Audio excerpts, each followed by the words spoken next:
We went to Shrewsbury yesterday with the Bootle Evening Townswomen's Guild. And, oh, the countryside was magnificent. Oh, it was beautiful. There was every shade of green. I didn't know there were so many shades of green. And the little lambs.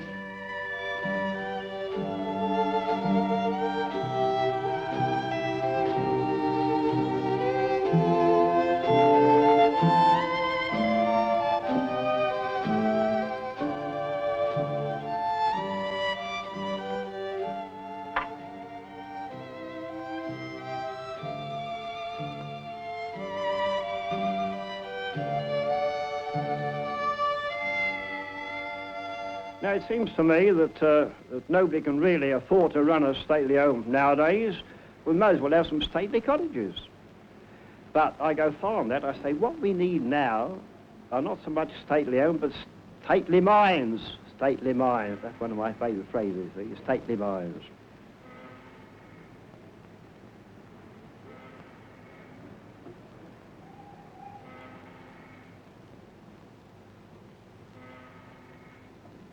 Well, maybe a lot of it is because there's no father. It might be that, but still he's the only one in the family that's ever done it. Oh, what was the last lot he did? Was it £3 you stole and spent it? And I mean, he's no need to do it. He gets, he goes to the pictures, they get sweets and they get plenty of fruit, don't you? They're kept short of nothing. I got a TV put in for them. There's nothing the more I can give them.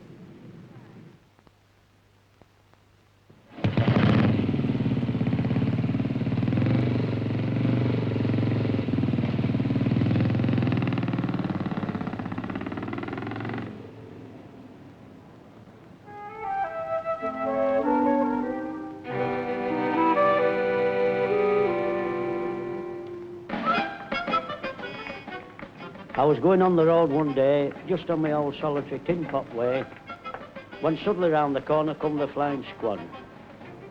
The usual chatter. They turned round, they said, well, give an account of your movements. I said, I've been to London, Sheffield, Nottingham, Newcastle, Birkenhead, Seacombe, Liverpool, Brighton, Huddersfield, Halifax, Barnsley, Wakefield, Norman and Pontefract. Cleckheaton, Dumfries, Falkirk, Dundee, Tranent, Dumbarton, Scotland, Merthyr, Tibble, Pontypridd, Aberdare, Cardiff City, Wrexham and Bristol, Wales. He says, hold on a bit, lad, I've had enough. He was puzzled with the detective.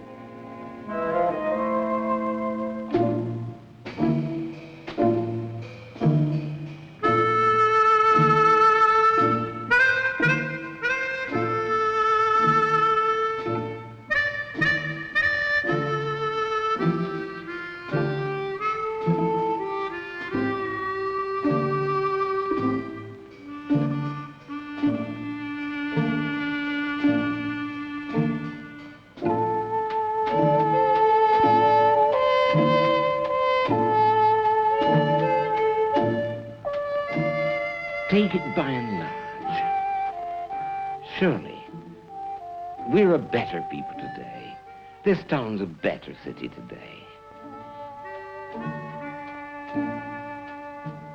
No, the world just goes on. The mass of people, I don't think they're much interested in anything outside their own lives.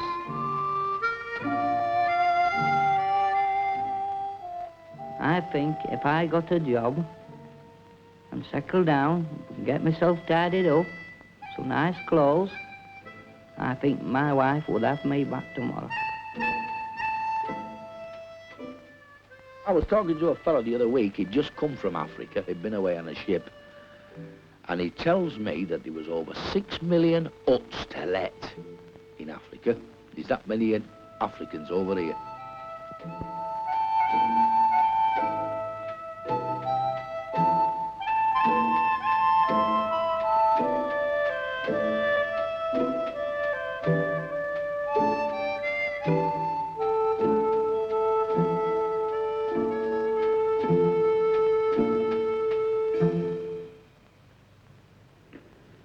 And he said, I've dreamed about going to New Zealand, he said, and I'm going. And I called him for everything. I said I'd never speak to him again, simply because, like, with Alf, my hubby being so ill, and the boy was his sun, moon and stars. But I'm proud of him now. And I say, if anybody emigrates, it takes guts to do it. And that's why I wouldn't go to New Zealand, because I don't think I've got the guts to do it.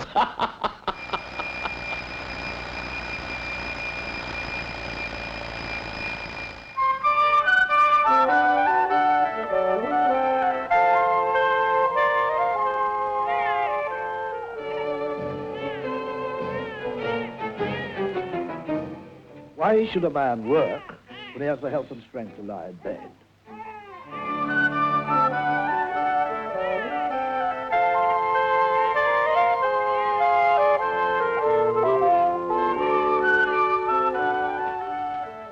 Johnny? Johnny! Come on, it's 7:30. Give Jimmy and Bernard a shout. Be narrow-minded. Jean? Come on now. I'll not shout you again. And what Do you hear me? to a narrow-minded position. Now we've just time for a police message, or perhaps two. Here's the first. It's about an accident at Kilburn, London, last Thursday night, when an elderly woman was knocked down by a car and received fatal injuries.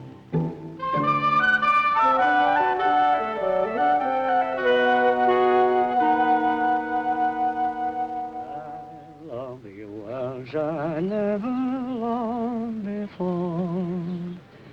When first I met you on the village green, oh, come to me, my dream of love is born. I love you as I love you when you were sweet, when you were sweet. 16.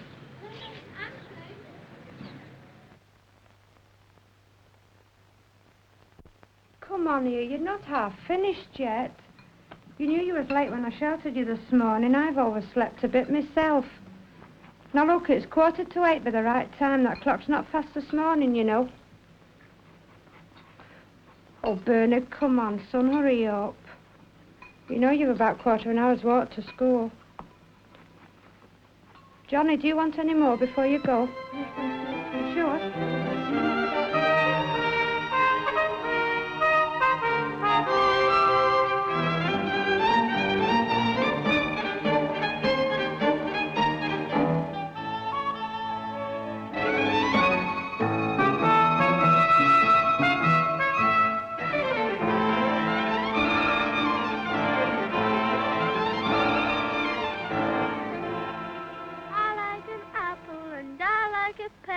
And I like a sailor with nice curly hair.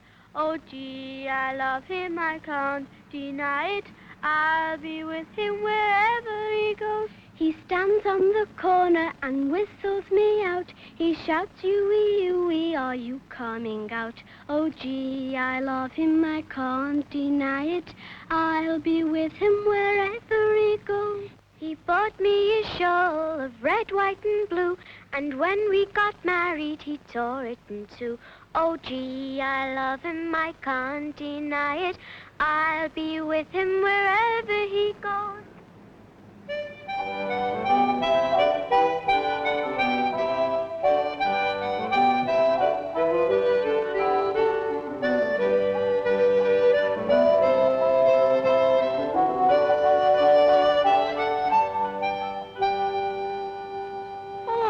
You've no idea how we lived.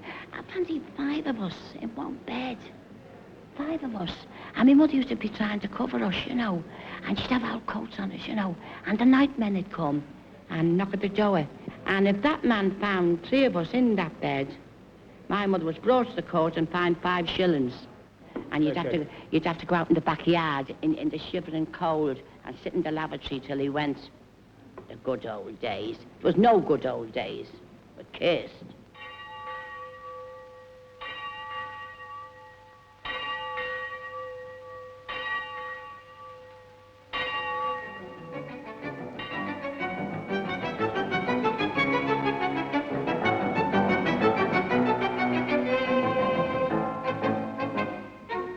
I fully think myself that education is the finest thing that ever a man could have. I've often said it, his brains and my talent could go a long way, if you follow me meaning.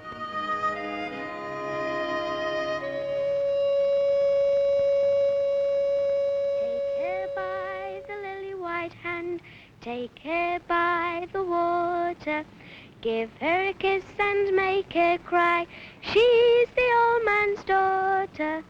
Lucy, apple of heaven order, the bunch of roses she shall wear, the lily white diamonds by her side, choose the one to be your bride. Take her by the lily white hand.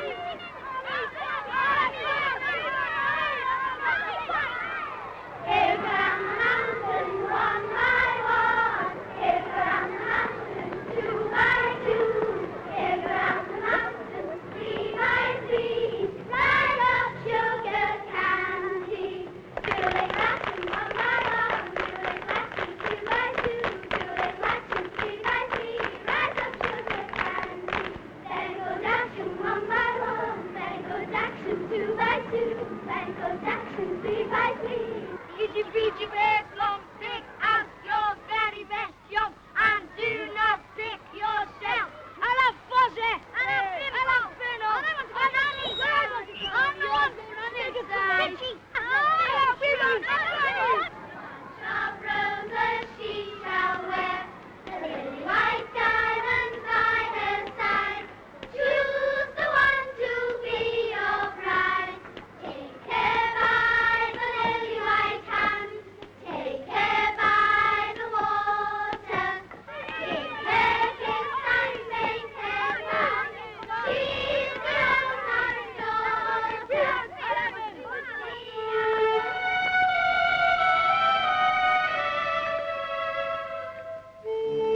None of these going to bare feet like I went over the snow.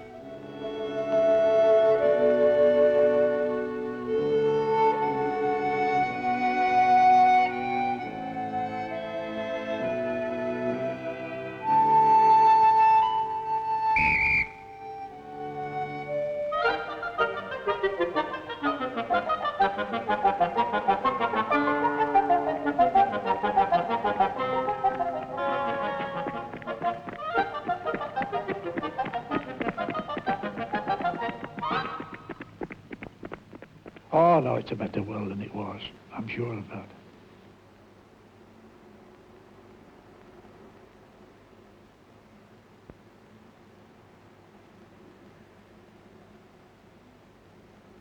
On a Christmas morning, there was a van used to come round.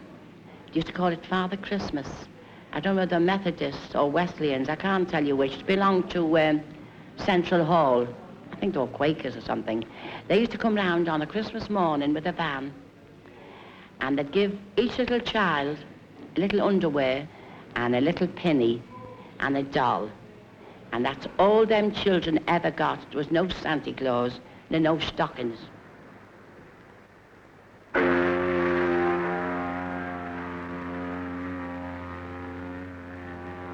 You don't think I can live on the dole at £2 a week, do you? And pay a big fat Irish landlady £3.10 board and lodge? Where's me beer money and cigarette money coming from? Where's my harem?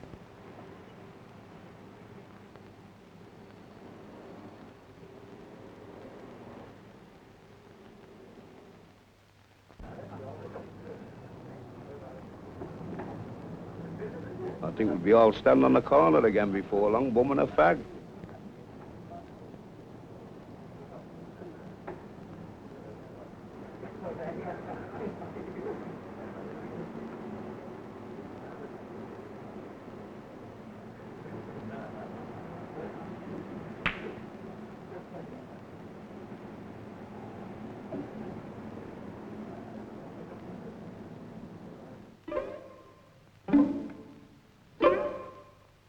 If you can see the sky through it. Sky, yes, the sky right through. With no electric light whatever. And the town hall tell me I must pay for it myself. My chimney stack was demolished on the 5th of November, 1957. I've got cats here.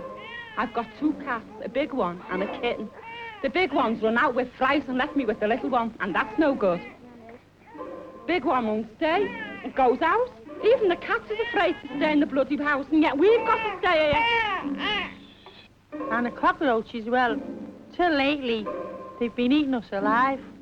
Go to next door but one and look up to the roof, and you'll see a big manhole in the roof where they've got to go for the policeman the other night to get the little baby out because the ceiling was falling on it, killing it.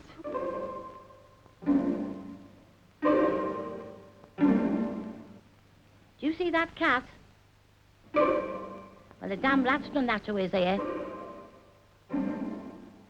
Only yesterday, the roof, it teemed in and teemed in. I'm just weary and fed up with it. There's just me and my sister, 2 on her own.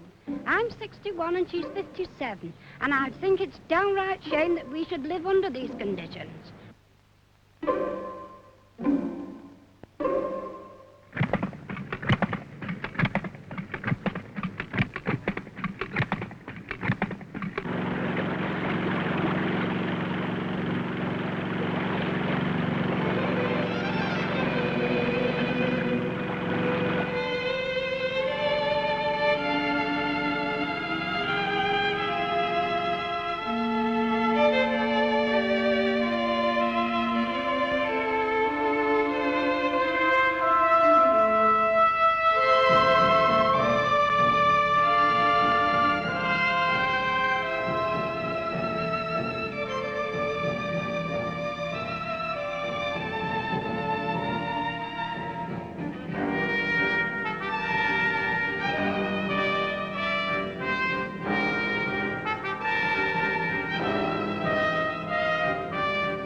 I asked him like about a job, and they were draining and that with pipes and that, you know, taking the sewerage up.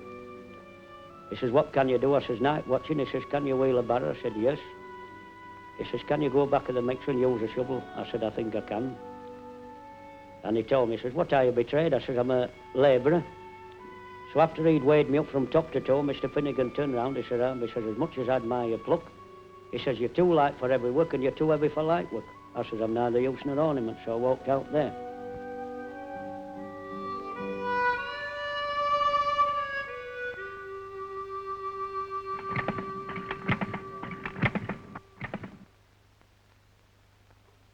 Now, that's one of my best pastimes at the public library. Get in there and see the old cronies, the one-time empire builders, trying to do the same as me, live on less than £3 a week.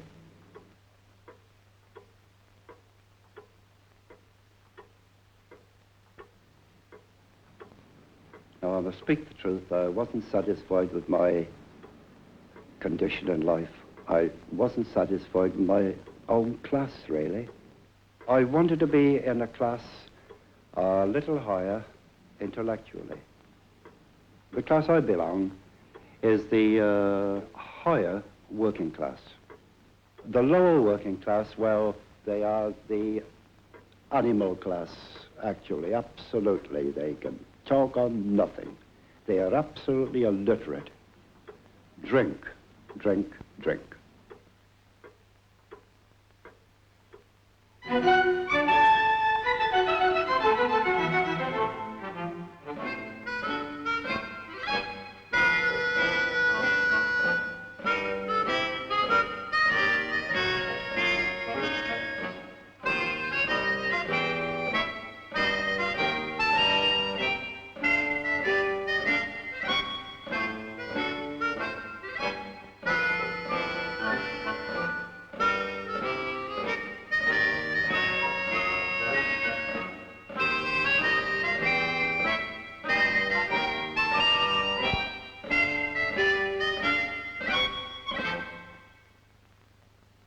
members of the cabinet, the leader of the opposition, the leader of the Liberal Party, and the Lord Chancellor and the Speaker, the High Commissioners, the representatives of the services.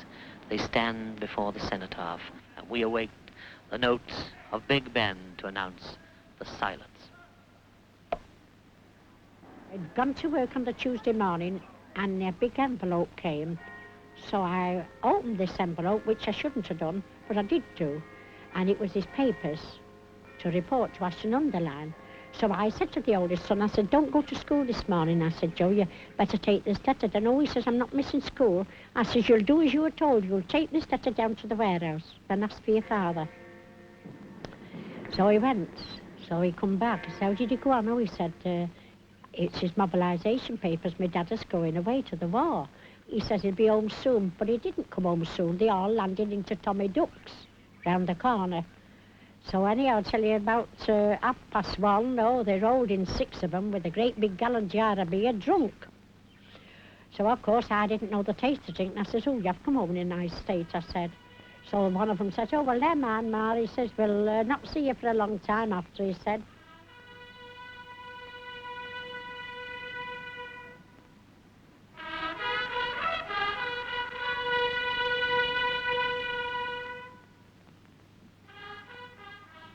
Well, anyhow, I tell you, he had a few hours sleep and they all went home.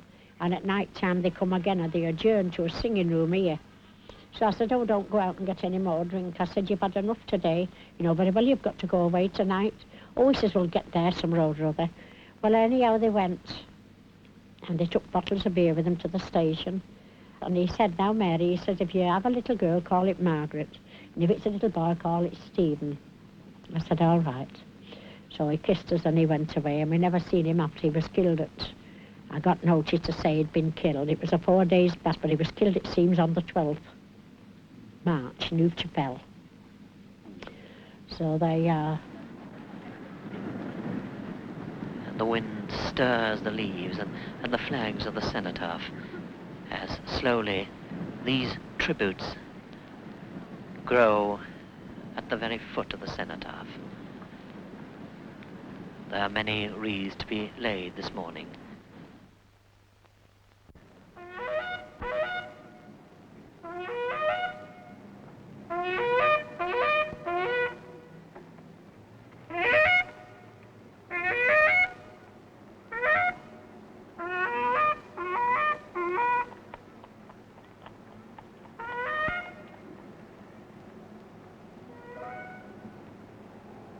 So Madge said to me she thought that the budgie was egg-bound. And I said, well, we'll have to do something about it, because it'll die if we don't. I said, have you got a book on budgie? She said, no. So she sent the boy out to buy a book, and we did what we could for it. So she rang me up the next day, told me there was no eggs, rang me up the next day, no eggs. So I said to her, well, you better take it to the university and have it seen to there.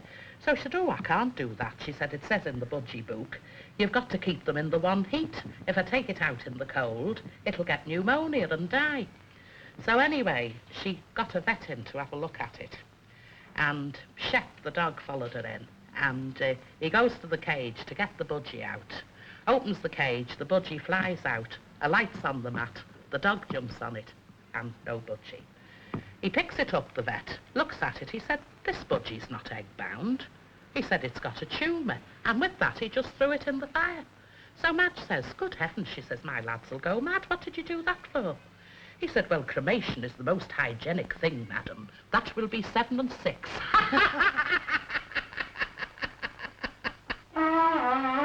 Oh, did the flavoured thing there, Barry? Gets on my nerves with this at times with that thing when he's chowing and going on with this stuff. He's being a good boy.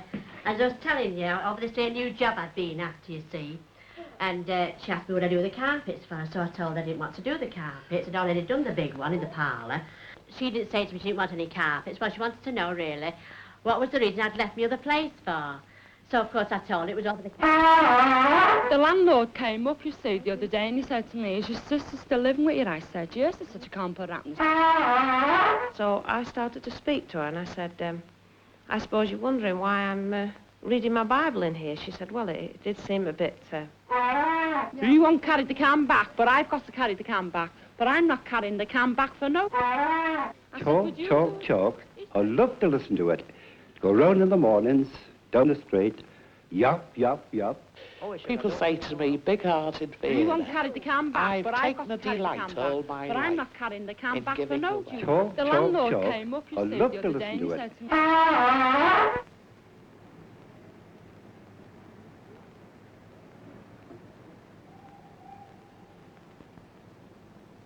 The old attitude of everybody as you were finished. You were too old. Go.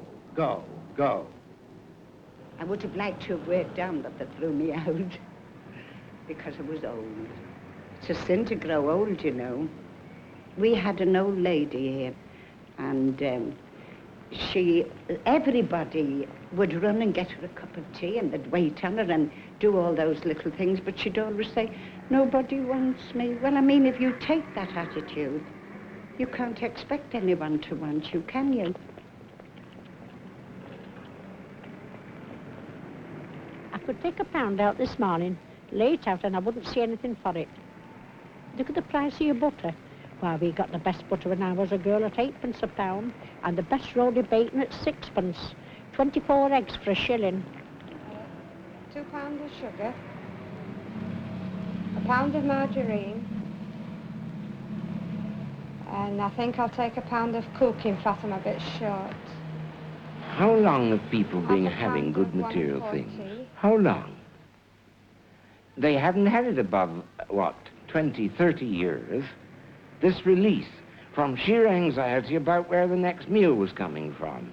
If, when the pressure is lifted, they should go a bit daft for 10 minutes, who's to blame? And who's to wonder at it?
Carrying of ammunition and water. Dead and wounded were lying about. And as I lay there, a voice alongside me said, "Look, Murphy, there's a little buttercup." I said, "Well, what about it?" He said, "That must be the good seeds falling on the good ground. We must be the bad seed falling on the rocks."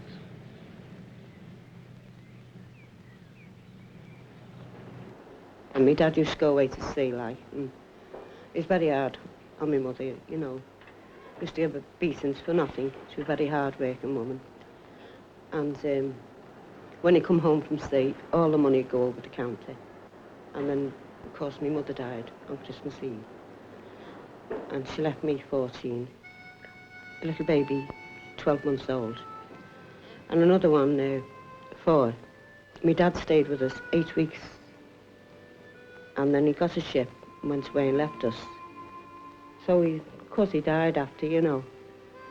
Then I had more trouble on my plate, like my husband never ever got much work. And I've had to work all my life. But thank God, God's been very good to me and his Holy Mother. It's a bit of a lousy life, taking it all around from top to toe.